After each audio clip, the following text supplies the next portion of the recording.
Alright folks, it's turn 27, and this turn has been weird. In some ways very good, in some ways, well, weird. So first of all, there was a battle at the Fortress of Ulm. And in the battle at the Fortress of Ulm, we've got our army of little old men with magic staffs. Actually, they have bamboo rods, so yeah, magic sticks. Lined up, we've got our archers in the back, we've got some of our attack rear baiters back there, we've got our cavalry, and up front we have our crossbows and our blob of infantry. Odin did not come to defend the fortress, so he has given it up for lost. So all he's got in here is his mages, but he's got a bunch of mages. He has Violante the locksmith, he has a whole bunch of master smiths, he has some priest smiths, looks like he did start churning out priest smiths, just not quite in time. And then he has a few assembled infantry, and he has some adventurers. He's got Norag the Adventurer, who is Death 2, he has a War Dog, and he has Fanel the Adventurer, who is Nature 2 and Healer 1, the best adventurer that you can possibly get. And then, of course, he has his crossbowmen or arbalestiers up on the walls. And it went basically the way I anticipated. Our crossbowmen exchanged fire. They didn't have Iron Blizzard, but what they did have was a lot of Blade Wind, so they threw quite a lot of Blade Wind. Once I finished my Mindburn script, I started dropping rocks. And so the Communion held up really, really well. See, the Communion Masters are at about 30 fatigue right now. The Communion Slaves, that's a master again. Where's a slave? That's another master. Come on, most of these guys are slaves. The Communion Slaves are at 60-something. But let's keep an eye on this guy since he's a master. The third guy from the end is still a master. Come on now. He's a slave. Okay, so Taitsui, I can't pronounce that. 69 fatigue. But you can see as the battle goes on, they're still casting spells. Their spells kind of spread out a little bit. That was a bad collateral damage round. Mindburn, dropping rocks, doing really well. Fatigue does go over 100. And this was a fairly short battle, so in a longer battle, this communion is going to destroy itself. But it held up okay, and especially when they start casting little personal buffs, fatigue does not go up. So when they start casting spells like that, everything's fine. So it got up to about 110 fatigue on the slaves. We can look at that battle. Imperial Geomancers got 52 kills. I think some of those were friendly fire, like that one round especially was painful for friendly fire. I lost quite a lot of my infantry, but I still have about 50 footmen, a few ministry footmen, a few ministry guardsmen, and a few of each of my Imperial footmen and Imperial city guards. Still a reasonable amount. I only lost 4 crossbows. I did lose most of my red guards and about half of my Imperial horsemen. 94 casualties all told, not too shabby considering I killed 79 people, a significant fraction of which were mages. These Master Smiths and Priest Smiths did most of the killing on the enemy side. You can see here I took 94 casualties, and the number that they killed, what is that, 34, 44, that's another 15, 59, 66. Yeah, it looks like I probably took about 25 casualties from friendly fire or so, but the Imperial Geomancers still did pretty decent work. So we have conquered the Fortress of Ulm. However, also this turn, so Odin attacked me in Blightlands, which I kind of expected. I mean, Odin was always going to be coming up to try and raid me. And this is just a little bit of crappy province defense, so Odin jumped into the back and started fighting, and he's got his gear, so he's very hard for normal troops to kill. So he did an excellent job. Didn't take, I think, any damage. But also, I was attacked by Jotunheim. Jotunheim sent in their thugs, so they've got these Scrati thugs who have transformed into their werewolf forms. They're regenerating, and they're wearing Shrouds of the Battle Saint to bring with them their Regeneration Bless and Reinvigoration Bless.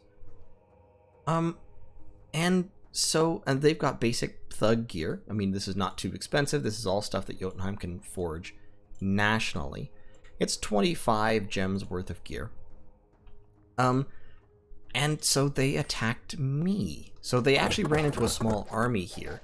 And the Scrati are quite dangerous, largely because of their regeneration. So this guy has 20% regeneration, which means he's regenerating 11 hit points per round. When the infantry go into combat, these infantry just simply cannot hurt him. They're just chaff. The archers move up. In close like this, the archers and crossbows actually can hurt him, and they hurt him quite badly. But his regeneration manages to power through it, especially once he charges into melee. He gets down to 18 hit points. So 1 or 2 more lucky rounds of fire and he would have died here, but he managed to power on through it and regenerate up to full. So, and then I was also attacked in Forest of Springs. The Jotun werewolf took that province. So this is not a mistake. This isn't a misclick. This is an actual attack. These Jotun werewolves are attacking me, which is hilarious because Jotunheim is still fighting with Ashdod, Nasajin, and they're not necessarily winning. So I find it very strange that these Jotun werewolves are attacking me personally. I think that's a little ridiculous. Like, I would never have done this. In his position, attacking me is silly.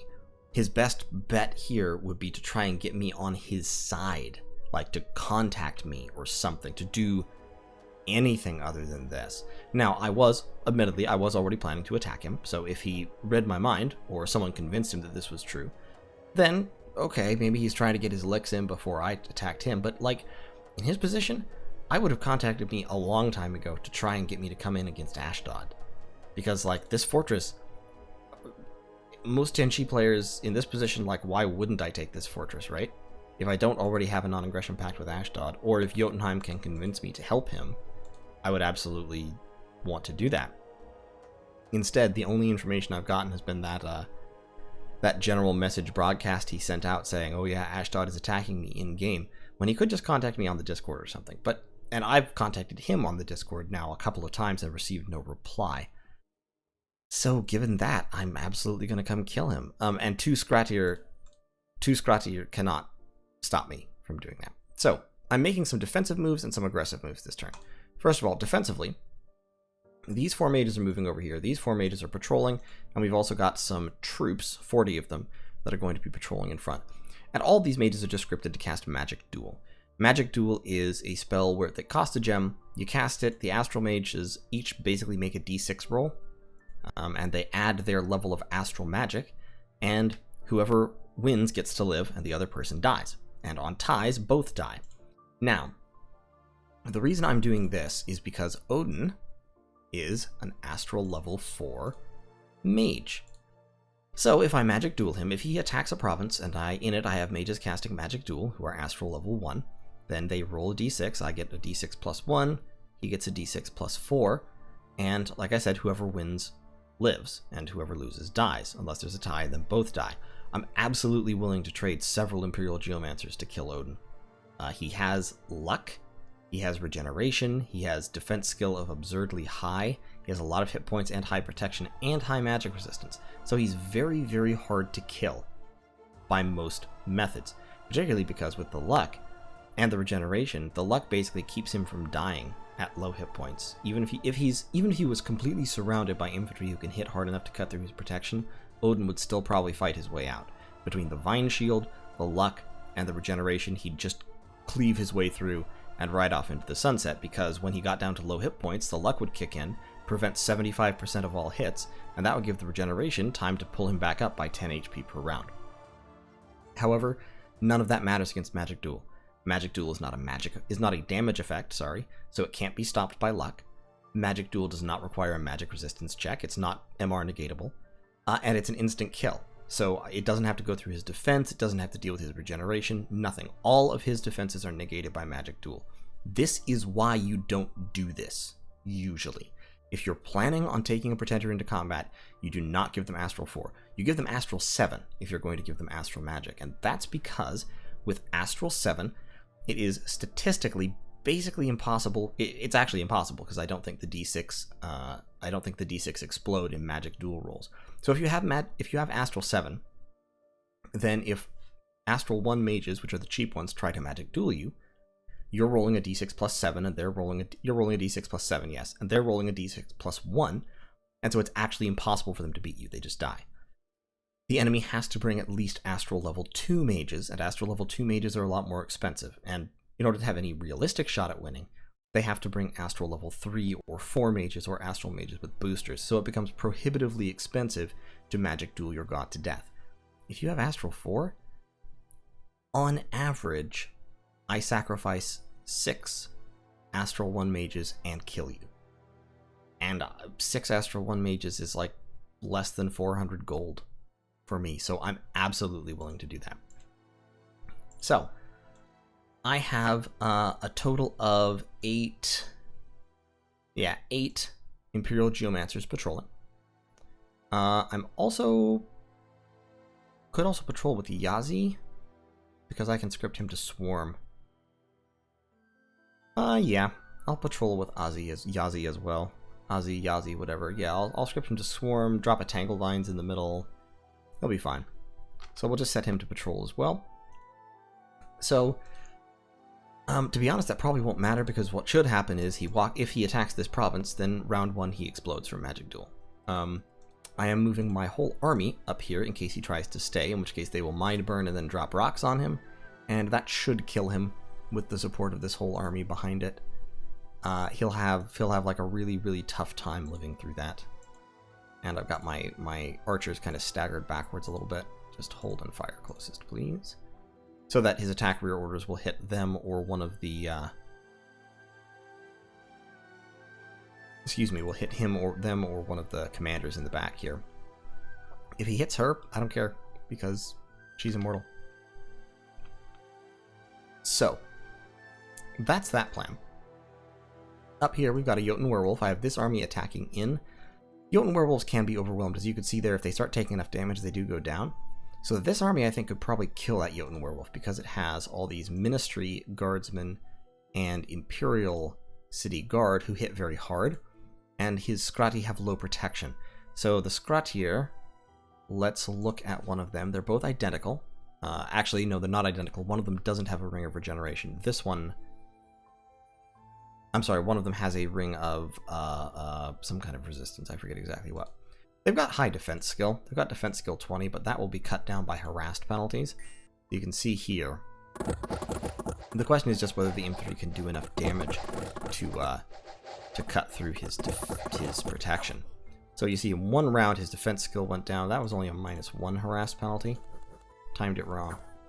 The Vine Shield does definitely help him in this way, but I think the Ministry Guardsmen will be able to kill him, because it'll only take a few hits. And then I also, of course, have the Imperial Horsemen, who hit quite hard, and they have lance attacks, and they hit multiple times. So this army can probably kill a Scrati. Well, the combination of the regen with the Vine Shield might not be able to, but I'm willing to take a gamble, because this is a small army that doesn't matter. Up here, I've got troops moving down to Nam. And this army has a large number of archers, a bunch of chaff infantry, some Yeti, who hit quite hard with their rocks. And it also has, behind it... yeah, Gao Yao casting Incinerate. So Incinerate does a lot of armor negating magical fire damage, and he can spam it very, very easily. So he'll Phoenix Pyre, he'll start throwing Incinerates, and if the Incinerates don't function, then he will go off script, he'll be Fire 3, and he'll probably start summoning lesser fire elementals, which would be okay.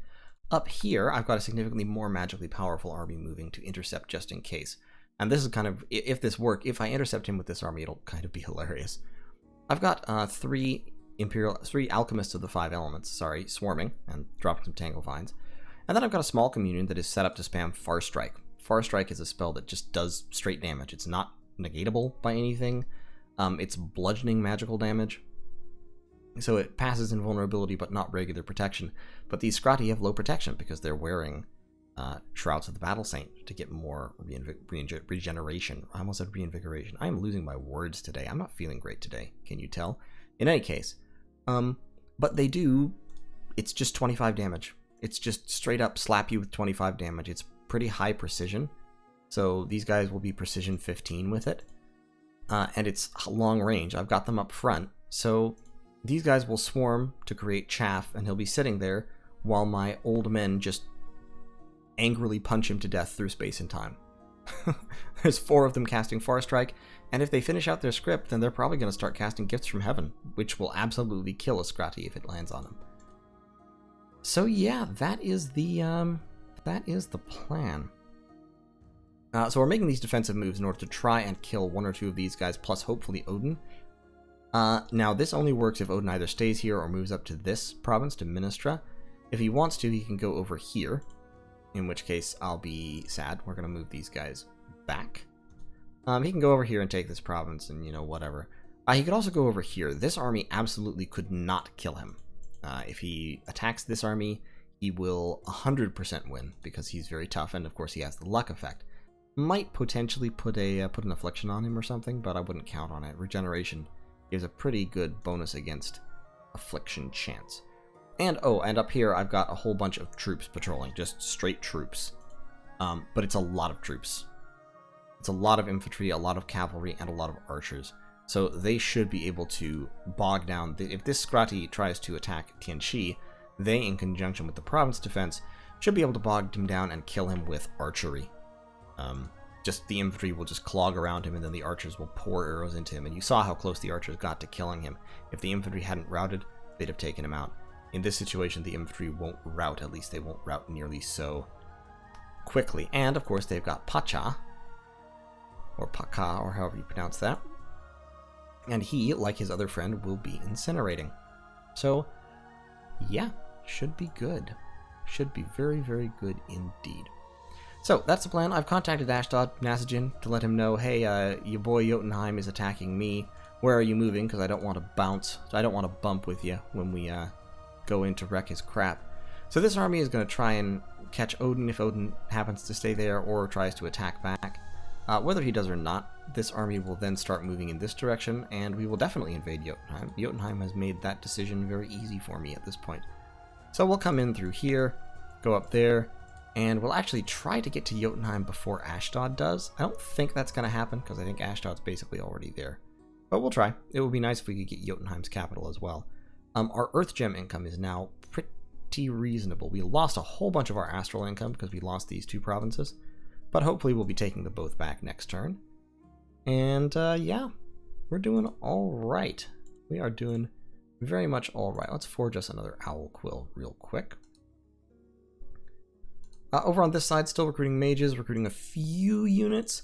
We're starting to stretch the limits of our money. So, I mean, that's honestly a really good problem to have. But it is a little bit, ever so slightly annoying. I may swap out Imperial crossbows here because my limiter here is my resources.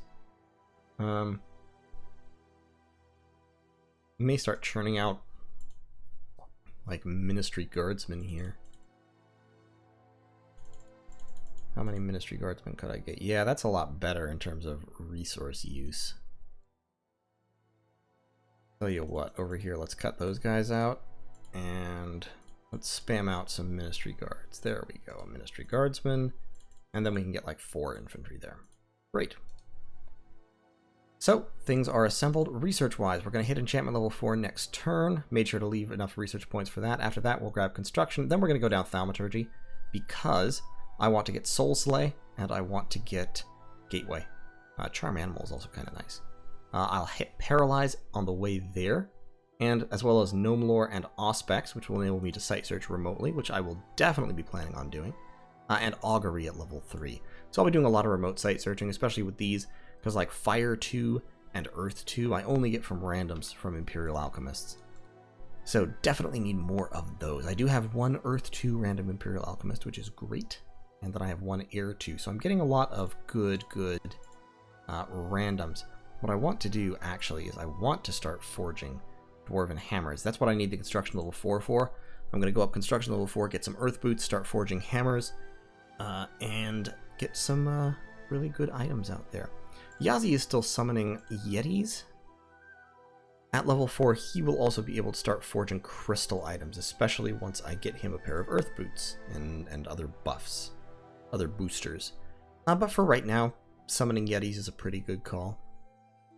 You could also potentially do Claymen, which regenerate. Ooh, yeah, let's do Claymen. Water and Earth. Don't have any waters. Tell you what, I'm not really using water gems for much of anything right at the moment. So let's spam out some Claymen. I'm getting 4 water gems per month. They're spending 10. So I'll be losing 6 water gems per month. That's sustainable for a couple of turns here. I'll just spam out some regenerating chaff to stand in front of my mages and absorb bullets. So that's the plan, and I will see you all in turn 28. Let's see how it goes. Turn 28. The Skratir seem to have gone stealthy, so they're sneaking around somewhere. Odin came and took Shade Forest. I took back all these provinces. kind of still trying to outguess him. So it's an interesting conundrum. Odin over here is of course stealthy because he's glamored, so he can, if he wants, sneak through me. I'm sending Swanmi with a few troops to retake this province, betting that he is going to move. I'm still patrolling with my my little hit squad here. I'm probably actually going to add this guy to the hit squad just to make it an even 9, which seems appropriate. Where is he? What was my button for Magic Duel? That's right, 4. Okay, so we're going to patrol with him. If you hear any music in the background, that's my roommate doing something out in the living room. Ignore that. So, these 9 guys are all going to patrol, and they will murder him with Magic Duel if he comes over here and attacks Ministra. If he sneaks through, not much we can do to him. If he attacks Nazca, that's fine. If he attacks this province, that'd be weird. He'll probably take it. The Scrati, I don't know where they've gone. So what we're doing is, this province is my most vulnerable, and it would hurt me the most if I lost it, since there's no fort here and a bunch of research mages. So what we're doing is, we're collapsing troops onto this province in a bid to keep the Scrati from doing anything terrible. And we're also actually going to move these guys. Well, those guys are moving down to this province. This army is mainly patrolling, and that is because I'm building up troops to attack this throne in the Swamp of Solitude. If we recall, all the thrones are level 2, so that throne is going to have some kind of better defense. With Phantasmal Warriors, I anticipate they have air mages there, so they're going to be dropping air elementals and thunderbolts and that kind of stuff on me. So I will need to script my mages. I have a small communion, plus of course I have my swarmers. 1, 2, 3, 4, 5, 6. Yeah, I have 6 mages. They're scripted to Far Strike right now. We'll see what we can do. If those Scrati hold off for another turn, I'm going to be attacking Jotunheim. I'm moving in with this small army, Danthiol's force, right now, to attack Dofaros. And most of this army, almost all of it except for Swanmi's troops, are moving over that away. Meanwhile, of course, all these guys are still patrolling. To be honest, I don't really need these troops. Like, either the magic duels win or they don't. And I have Swarm to provide chaff. So I'm almost thinking that I can just move these infantry away. Because basically, if the magic duels all fail, then I'm doomed anyway. And if the magic duels succeed, then of course the fight is over round 1. Don't know. I'm going to keep thinking about that. For now, I'm going to leave Mohihai patrolling. In terms of research, still working on our research plan. And moving guys around. I'm moving these guys out so that they can build temples, since they are priests. So we're going to build a temple there, a temple there. We're also going to put a temple here in Ministra at some point soon. And we're probably just going to try to dom kill Ulm. I mean, if Odin doesn't want to fight, then I can't really force him to fight. But if I dom kill him, then that's it. He's over. You know, it's done at that point. And I think, even though Odin is spreading his dominion, I don't think he's going to be able to kill off my dominion quickly enough to make a difference. So we'll do that to him. And so that is going to be the plan. Like I said, that's turn 28. I'm going to make sure to get in contact with Ashdod again, with Nasajin. Make sure he knows what I'm doing. He's moved a whole bunch of undead over here onto Plane of Memories, which is a little bit of a weird move. But presumably he's defending in case I decided to backstab him. And our armies will be plowing on in. We're going to, since that is full of Anakites right there, what we're actually going to do with this army is, next turn we're going to move down, like I said, to take this throne. That will open up this front so we can take probably that province. And hopefully that one. And like I said, I'd love to get to Jotunheim before Ashdod does. We'll see if that's actually going to happen. But in any case, that's the turn, and I will see you all in turn 29. This was a quick one. Okay, folks, it's turn 29. In messages this turn, we summoned some claim in. We found a magic site, a Grove of Fertility in Behemoth's Rest, so our nature income up just a little bit. We got to watch a battle in Solian, which was a throne, and this is Shinuyama attacking this throne. So, they've got a few Bakemono shows in the back. They've got a Shuten Doji, which is a vampire with this sleep aura, so nearby enemy units fall asleep if they fail an MR roll, and a life drain attack. Pretty cool. I don't know what that is back there. And then up front, they've got a few Bakemono sorcerers, some with gems, some without. leading a large pack of Dai Bakemono longbows, which are by far the best unit that Shiniyama has access to. They also have Yukon the Child of Oni, who is a hero. And he's got... Well, this is actually, I think, a multi-hero for Shiniyama, added by the Worthy Heroes mod. And so they get... Basically, they get a little bit of the Bakemono Sorcerer paths. This one is Unequally Obese. And they also have dual-wielding wakizashis, heavy armor, they can throw flames, and they have poison spit. So they're pretty solid like thug mages. Like, very solid, actually, especially considering their paths. Fire, earth, and death are the perfect paths for a thug. And they have one long dead out front. On the other side, facing them, is the independent defenders. Whole bunch of militia, garbage, whole bunch of light infantry, garbage, whole bunch of heavy infantry, pretty bad, and then a whole bunch of sorcerers. This one is diseased, weakened, limping, and with a never-healing wound. They've got 2 conjurers, who are the low-level ones, and then they have another circle master up there. So they have 1 sorcerer, 1 circle master, and 2 conjurers. That's a very scary amount of magic if they use it well, but they're not going to because they're independents. And so both sides basically just start throwing undead at each other. Now, throwing undead at independent infantry works great. Independent infantry are bad at dealing with undead. Throwing undead at Dai Bakemono, backed up by Bakemono sorcerers, doesn't work nearly so well. You can see the Dai Bakemono are now charging in. They've been hit by legions of steel, so their armor has gone up in protective qualities, which means the undead basically can't hurt them, and they pretty much just clear the field. They walk through these undead without a whole lot of trouble, and the independent armies are therefore routed. So, Shiniyama has claimed a throne. In Dopharis, we took this province from Jotunheim back. We reclaimed Shade Forest with no opposition. This is where Odin was. So he's moved off stealthily somewhere. And I don't know where. He could be here. And in fact, I'm gonna have my guys patrol for one more turn. My research is still fine. I've hit enchantment level 4 for flaming arrows, and now I'm going down construction. In terms of what I'm doing with my money, I am building a temple over here in Bithine, or Bithin, or whatever you want to call it. Sawanmi is going to swing back down up through here, grab some troops. We've recruited a few more soldiers, although we're not recruiting any right at the moment, because I'm starting to run short of cash. My income has not been growing as fast as my expenses have. I am still recruiting mages in all of my forts, but a lot of them aren't recruiting troops at the moment. Also still summoning some claymen. Lon Kai-He here. I might get him also in on the Claymen party. Claymen are nice and all. I've got a whole bunch of troops here in Tianchi that I really would like to take somewhere else. So Murgos, why don't you take these infantry, and these guys, and those guys, and these 2 cavalry. Leave the Lamias, but take all those guys, and move out in this direction. Meanwhile, I'm collapsing 2 of my large armies onto the Swamp of Solitude, which is commanded by a sorceress. They have a whole bunch of phantasmal warriors, jaguar tribe, and heavy infantry. And we are going full rock drop. We have got a massive Gifts from Heaven communion.